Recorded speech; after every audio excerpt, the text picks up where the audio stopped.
इंतजामिया नाल इंतजामिया हरामखोर है सच्चा हरामखोर है सच्चा काली वर्दी काली बेड़ा। ফের বিদ্রোহের আগুন জ্বলে উঠল পাক অধিকৃত কাশ্মীরে। সোমবার পিওকেতে আওয়ামী অ্যাকশন কমিটির বিক্ষোভ থামাতে দাঁত নখ বের করল পাক সেনা। সেনার গুলিতে সেখানে একাধিক মৃত্যু হয়েছে বলে জানা গিয়েছে, পাশাপাশি আহত হয়েছেন আরও 22 জন। পাক অধিকৃত কাশ্মীরের জনগণের মৌলিক চাহিদা পূরণের দাবিতে শান্তিপূর্ণ আন্দোলনে সেনার এই নৃশংসতার বিরুদ্ধে ফুঁসে উঠছে জনতা। আসলে পাক সরকারের বিরুদ্ধে দীর্ঘদিন ধরে ক্ষোভে ফুঁসছে পাক অধিকৃত কাশ্মীর। অভিযোগ, গোটা অঞ্চলে স্বাস্থ্য, শিক্ষা, পরিকাঠামো ও পানীয় জলের অভাব গুরুতর। বারবার দাবি জানানো হলেও সরকারের তরফে কোনো পদক্ষেপ করা হয়নি। সরকারি কাজে অবহেলা, দুর্নীতি, ঘুষ মাত্রা ছাড়া আকার নিয়েছে। এর বিরুদ্ধে সমগ্র অধিকৃত কাশ্মীর জুড়ে ধর্মঘটের ডাক দিয়েছিলেন নীলাম ভ্যালি পাবলিক অ্যাকশন কমিটির মুখপাত্র শওকত নওয়াজ মীর। তিনি বলেন, সরকার যদি এভাবে জনগণকে অবহেলা করে তবে তার প্রতিক্রিয়া তো আসবেই। অন্যদিকে প্রশাসনের তরফে হুঁশিয়ারি দেওয়া হয়েছে, কোনো রকম ধর্মঘট বরদাস্ত করা হবে না। এসবের মাঝেই মীরের ডাকে সাড়া দিয়ে সোমবার হাজার হাজার মানুষ ব্যানার হাতে পথে নামেন।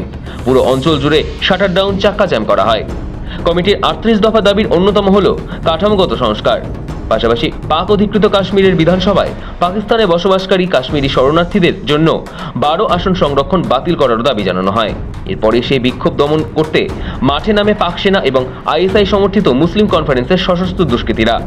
এমন বেশ কিছু ভিডিও সোশ্যাল মিডিয়ায় ভাইরাল হতে দেখা গিয়েছে, যেখানে দেখা যাচ্ছে কয়েকজন যুবক বন্দুক হাতে দাপাদাপি করছে। বন্দুকও ছুটতে দেখা গিয়েছে বেশ কয়েকজনকে। ইসলামাবাদ থেকে অতিরিক্ত সেনা পাঠানো হয়েছে পাক অধিকৃত কাশ্মীরে। 2024 সালে ঠিক একই রকম ভাবে আন্দোলনে ফুঁসে উঠেছিল পাকিস্তান অধিকৃত কাশ্মীরের জনতা। এক বছরের মাথায় ফের একই ঘটনায় চাপ বাড়ছে শাহবাজ সরকারের। চলতি মাসে মক্কা সফরে গিয়ে পাক অধিকৃত কাশ্মীর নিয়ে মুখ খুলেছিলেন রাজনাথ সিং। জানিয়েছিলেন, ভারতে পাক অধিকৃত কাশ্মীরে কোনো হামলা চালানোর প্রয়োজন নেই, ওটা ভারতেরই। পিওকে একদিন নিজে থেকেই বলবে। অল্প দিনের মধ্যেই তারই প্রতিচ্ছবি দেখা গেল অধিকৃত কাশ্মীরে। একদিকে বিক্ষোভকারীদের রুখতে সেনার গাড়ি পাক অধিকৃত কাশ্মীরের শহরগুলিতে টহল দিচ্ছে। পাঞ্জাব প্রদেশ থেকে হাজার হাজার সেনা মোতায়েন করা হয়েছে পাক অধিকৃত কাশ্মীরে। বাড়ানো হয়েছে নজরদারি। আসলে পাক সরকারের শাসনে দিন দিন দুর্বিষহ হয়ে উঠছে পাক অধিকৃত কাশ্মীর। এই অবস্থায় পাক সরকারের শাসনে থাকতে নারাজ সেখানকার জনগণ। গত বছরও অধিকৃত কাশ্মীরের বাসিন্দারা পাকিস্তানের কবল থেকে মুক্তি পেতে তীব্র আন্দোলন শুরু করে, যদিও কঠোরভাবে তাদের দমন করে পাক সরকার। এবার সেই ঘটনারই পুনরাবৃত্তি। কিছুদিন আগেই জেনজির আন্দোলনে নেপালের রাজনৈতিক পট পরিবর্তন হয়েছে। এবার কি গণ আন্দোলনের সুর পাকিস্তানেও? পাক অধিকৃত কাশ্মীরে ক্ষোভে ফুঁসছেন সেখানকার বাসিন্দারা। ব্যুরো রিপোর্ট, সময়, কলকাতা।